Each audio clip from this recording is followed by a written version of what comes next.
they would see how the black people felt.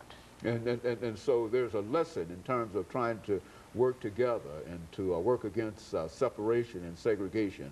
And you would always be in favor of working against separation and segregation. Is that what you're saying? Yes, I would. You believe the equality of everybody, is it men, women, races, and et cetera. Is that what is that the position that you're taking now, talking to me here?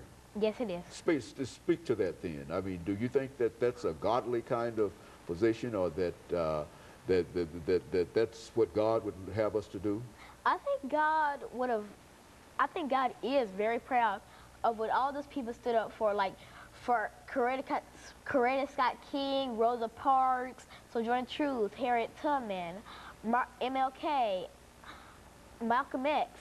He would be proud of them because they stood up for what they believed in, and they stood up for their 13th, 14th, and 15th Amendment. And so there's a long train of individuals that go way back into the history of the United States of America that opposed slavery, you believe, and I think you've indicated that on a number of occasions, talking about some of the abolitionists and Sojourner Truth and other individuals. And so these individuals all opposed slavery, and they all favored the NAACP, and you believe that the NAACP, even though it was established in 1909, is still an organization that young people like yourself ought to support. Why should they support such an organization?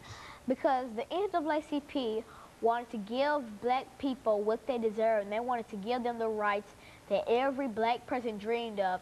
Not just Martin Luther King had a dream, but all black people had a dream of being treated equally one day and being the same as a white person would have been treated. And so, in closing, making some closing statements in reference to that, you believe that more people should be more concerned about the topics that we're talking about here today, and that people your age ought to be especially concerned about it. Why should they be concerned about it? Because it's a part of their heritage. Now, they can learn about the Civil War, and it may not be a part of their heritage, but it's still a part of history, and all black people should learn about the people who tormented them and the people who stood up for them. They should all learn about it, because I feel they believe to know the truth. Okay, and very good. And I certainly think that you for that kind of information today, Alana. And I believe that in a real sense, the National Association for the Advancement of Colored People can live and continue to do the things that it has already done.